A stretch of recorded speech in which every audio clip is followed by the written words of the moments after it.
talking about Chimera Linux, it's worth clearing up a common misconception about Linux itself. Linux is not an operating system. It's a kernel. What most people call Linux is actually a Linux distribution. The kernel plus a userland, libraries, tooling, and a set of assumptions about how the system should behave. Ubuntu, Fedora, Arch, those aren't Linux itself. They're operating systems built on top of the Linux kernel. And almost all of them share the same default assumption. Linux means GNU. GNU core utils. GNU libc. GNU conventions baked in everywhere. That assumption is common, but it isn't required.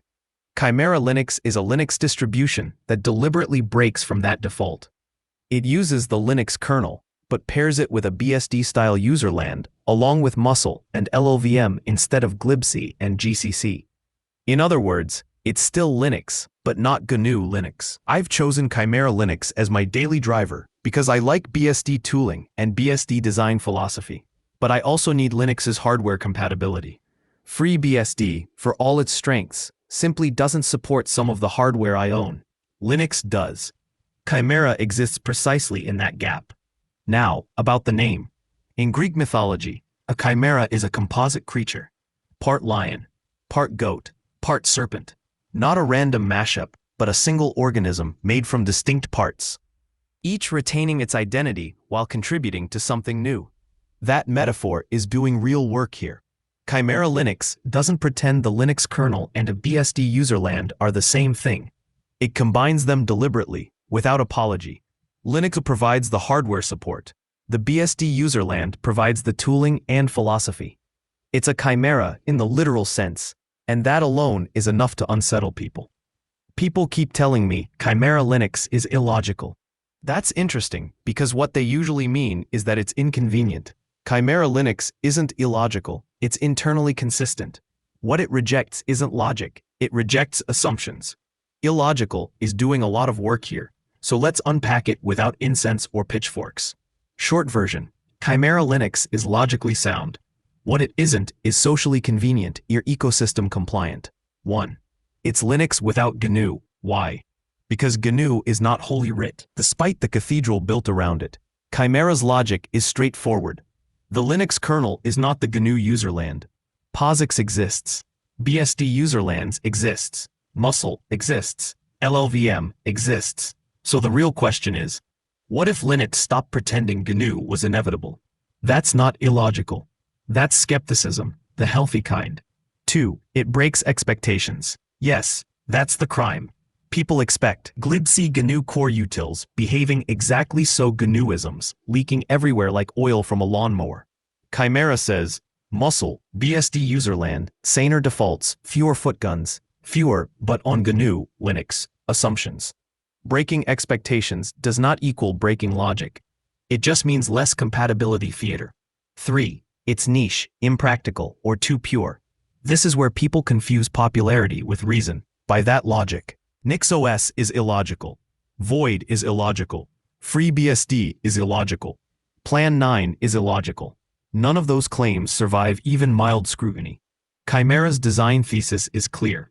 Linux kernel, plus BSD-style userland, plus modern toolchain, plus minimal bullshit. That's not chaos. That's a chimera. Distinct parts, deliberately fused. This is where the skeptics actually have a point. Ecosystem friction is real. Some Linux software assumes GNU.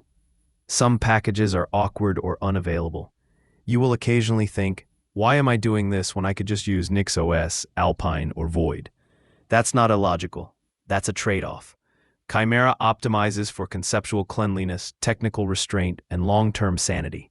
It does not optimize for lowest effort compatibility or running every Electron app under the sun. The discomfort comes from what Chimera implies, that many Linux conventions were convenient, not inevitable. People don't like being reminded of that. Chimera Linux is still a very young distribution. The official installer is command line only, and I've personally managed to mess up the bootloader more than once. There is now an experimental TUI installer, which helps, but it still needs refinement. This is not a distribution aimed at beginners or people who want a polished, guided setup experience. That's not a flaw, it's a reality. I've been told Chimera Linux has hidden security issues. Maybe. So does every operating system. This isn't a widely deployed distribution, and I'm not running it on a server. If I were, I'd probably choose Debian or NixOS. I'm running it on a laptop. It's open source. If you find vulnerabilities, report them, patch them. That's how this ecosystem works. Security is a process, not a badge. One thing I genuinely enjoy is shell scripting. And because I enjoy it, I tend to notice when the environment makes it better or worse. On GNU Linux, it's easy to fall into the trap of writing scripts that quietly depend on GNU-specific behavior.